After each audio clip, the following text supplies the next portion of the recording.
আসসালামু আলাইকুম, ওয়েলকাম করছি রিয়াসাত আজিম। ভিন্ন ধর্ম মতাদর্শী যারা শুনছেন সবার প্রতি আন্তরিক কৃতজ্ঞতা। সাকিব আল হাসান বিএনপিতে যোগ দিচ্ছেন। ইয়াস, আওয়ামী লীগের মাত্র 8 মাস আগে যে ইলেকশনটা, 8 মাসেরও কম সময় আগে হয়েছিল, সেই নির্বাচনে মাগুরা 2 আসন থেকে নির্বাচিত সংসদ সদস্য সাকিব আল হাসান বিএনপিতে যোগ দিচ্ছেন। এরকম একটা গুঞ্জন, এরকম একটা আলোচনা রয়েছে যে তিনি এবার ভোল পাল্টে, আমরা দেখি না অনেককেই তো পোল্টি মারতে দেখি, যে যখন যেই দল ক্ষমতায় আসে, ক্রিকেট বোর্ডেও আমরা অনেককে দেখলাম গত কয়েকদিনে ফেসবুক স্ট্যাটাসে, আমি তাদের নাম বলতে চাই না, যারা শুনছেন তারা বুঝে গেছেন এরা কারা, যে একটা সময় আসলে পাপন ভাই করে চিল্লানোর লোকজন এখন বলছে আহ বিজয়ের এই দিনে জিয়া তোমায় মনে পড়ে টাইপের অবস্থা। ঘটনা সত্য কিন্তু, একদম মানে পোল্টিকারে বলে এরকম পোল্টি। এবারের অলিম্পিক্স হচ্ছে, আপনারা সবাই জানেন, প্যারিস অলিম্পিক্স, সেখানে যে ডাইভিং হয়, পোল্টি মারতে মারতে নিচে পড়ে, ওখানটায় আসলে ড্রাইভাররা দিতে পারে নাই। যেরকম পোল্টি এই মুহূর্তে বাংলাদেশের রাজনৈতিক কালচারে চলছে, এবং সেই পোল্টির অংশ অলরাউন্ডার যেহেতু সাকিব আল হাসান, তিনি তো সব পারেন, তিনিও কি হতে যাচ্ছেন কিনা, বিএনপিতে তিনি যোগ দিতে যাচ্ছেন কিনা, এরকম একটা আলোচনা আকাশে বাতাসে ভেসে বেড়াচ্ছে। সেই বিষয়ে আলোচনা করতে চাই, এবং একই সাথে একাধিক মামলার প্রস্তুতি চলছে বা একাধিক মামলা তার বিরুদ্ধে দায়ের হতে পারে, এরকম একটা আলোচনা যথেষ্ট পরিমাণে রয়েছে। সাকিব আল হাসান বাংলাদেশের ক্রিকেট ইতিহাসের সবচেয়ে বিতর্কিত ক্রিকেটার, যিনি ফিক্সিং এ নাম লিখিয়েছেন, যিনি ফিক্সিং এর প্রস্তাবের তার সাথে যে কথোপকথন, দীপক আগাওয়াল একজন ফিক্সার, একজন জুয়ারি, সেটা তিনি তার হোয়াটসঅ্যাপ চ্যাট থেকে মুছে ফেলেছেন। আমরা এখনো জানতে পারি না যে সাকিব আল হাসান সেখানটা কি করেছেন। 1 বছর নিষিদ্ধ ছিলেন, নিষেধাজ্ঞা যখন তাকে দেয়া হবে তার আগ মুহূর্তে তিনি সকল ক্রিকেটারকে নিয়ে বিসিবির বিপক্ষে একটা আন্দোলনে নামলেন, সমতা বৈষম্য রোধ এরকম টাইপের কিছু একটা, যেন ফোকাসটা তার দিকে যায়। সাকিব আল হাসান, চট্টগ্রামের একজন ইউটিউবার আছে, এখন মনে হয় আপনারা তাদের খুব একটা পছন্দ করেন না, এফ দিয়ে নামটা ভুলে গেছি, ওই টাইপের কেউ একজন, তালে তালে আসলে তাল মেলায়। শেষ পর্যন্ত সাকিব আল হাসান ফিক্সিং এ অভিযুক্ত হলেন, নিষিদ্ধ হলেন, কিন্তু ওই আন্দোলনটার কারণে সবাই তাকে অনেক অনেক বড় মনের মানুষ ভাবা শুরু করলো। এবারে যে ছাত্র আন্দোলন, সেখানটায় সাকিবের রূপটা আমরা একদম ক্লিয়ারলি দেখেছি। শিক্ষার্থীরা মরছে, পুলিশ মরছে, সাধারণ জনতা মরছে, শিশু মরছে, বাবার কোল খালি হচ্ছে, সন্তানের পিতা না ফেরার দেশে চলে যাচ্ছে, একটা ফেসবুক স্ট্যাটাস শুধুমাত্র তার এমপিত্বের পথ ধরে রাখার জন্য এই সাকিব আল হাসান দেন নাই। অথবা সাধারণ জনতা, যাদের হয়তো মুগ্ধের মতো 10-15 বোতল পানি কেনার সামর্থ্য, এর বাইরে তাদের সামর্থ্য নেই, সাকিবের সেই পোস্ট কিনতে পারেনি দেখে সাকিব আল হাসানের মন গলেনি। মানুষ মরে যাচ্ছে তার দেশে, মাগুরাতেও তো মোটামুটি 8-10 জন মারা গেছে, সাকিব আল হাসানের এটা নিয়ে বোধোদয় হয় নাই।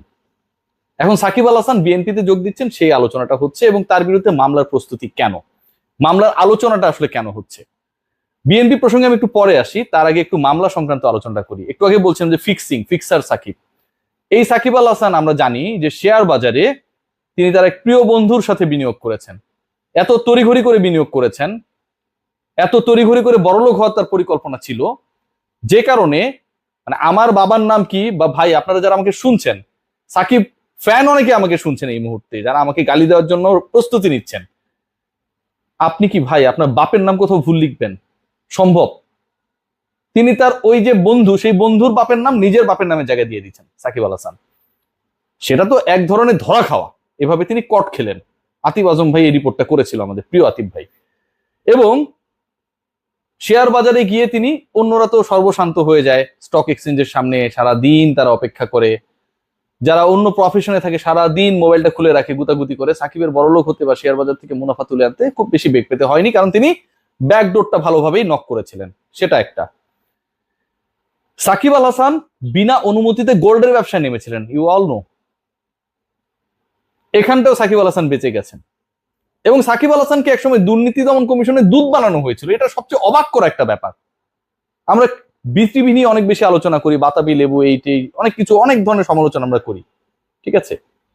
সাকিব আল হাসানকে এই যে দুদকের যে অ্যাম্বাসেডর বানানো হলো, একজন ফিক্সারকে, শাস্তিপ্রাপ্ত ফিক্সারকে, এটা কি কোনোভাবে ঠিক হয়েছিল? আশকারা দেওয়া হয়েছিল সাকিব আল হাসানকে, বছরের পর বছর ধরে আশকারা দেওয়া হয়েছিল, এবং তিনি এগুলো করেছিলেন। খুনের পুলিশ খুনের সাজাপ্রাপ্ত আসামির সাথে তিনি তার কমার্শিয়াল এন্ডোর্সমেন্ট করেছেন। আপনি জানবেন না আপনি কার সাথে লেনদেন করছেন? সো চিংড়ি ঘের সেখানটায় সাকিব আল হাসান যে শ্রমিকরা রয়েছে তাদেরকে তাদের পাওনাটা ঠিকভাবে বুঝিয়ে দেননি। মানব পাচারের সাথে তার প্রতিষ্ঠিত প্রতিষ্ঠান ফিয়েস্তা জড়িত ছিল। অনেক মামলা ভাই, অনেক মামলা, এবং প্রত্যেকটাই ভয়াবহ। সেগুলোর মোটামুটি একটা প্রিপারেশনস প্রতিপক্ষরা কিংবা আইন শৃঙ্খলা রক্ষাকারী বাহিনী তারা যখন এসব প্রসেস শুরু করবে নেয়ার একটা অবস্থায় রয়েছে। দুর্নীতি দমন কমিশন নিশ্চয়ই এবার এই ব্যাপারগুলোতে তাকাবে। বিএনপিতে কি সাকিব যোগ দিচ্ছেন এই আলোচনা করব, তার আগে আরো একটা ইন্টারেস্টিং তথ্য দিই। আপনারা কয়েকদিন ধরেই টেলিভিশনে একটা বিজ্ঞাপন দেখতেন এবং এটা বিরক্ত হয়ে গেছেন, এ দেন না, এ দেন না, এ দেন না, দেন না, কি যেন এরকম কিছু একটা বলে সাকিব আল হাসান। এটা ইন্ডিয়ায় গিয়ে বিজ্ঞাপনটা করেছেন সাকিব আল হাসান। বিজ্ঞাপন দেখতে দেখতে আমরা অতিষ্ঠ হয়ে গেছি। এখন সাকিব আল হাসানকে আর আমরা পাই না।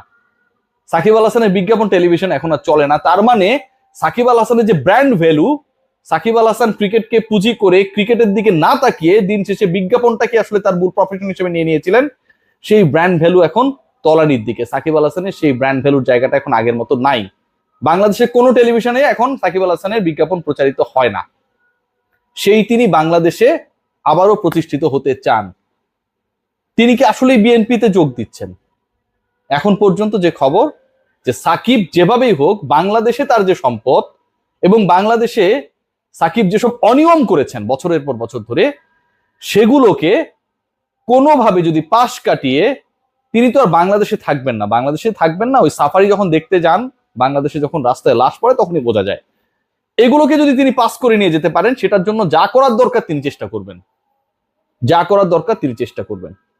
এবং আপনাদের লাস্ট একটা নিউজ দিয়ে এই আলোচনাটা শেষ করব।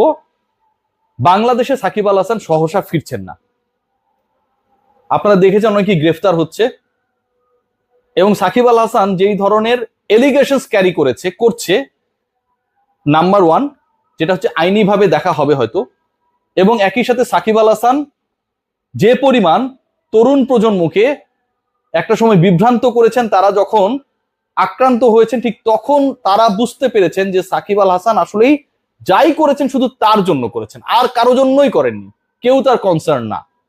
তাদের মধ্যে সাকিবের প্রতি যে বিদ্বেষ, ঘৃণা তৈরি হয়েছে, তারা যেভাবে বিব্রত হয়েছে, সত্যি কথা তাদের আইডলের এই কর্মকাণ্ড দেখে, এটাও সাকিব আল হাসানকে সেই গাট ফিলিং দেয় না যে তিনি বাংলাদেশে পা রাখবেন।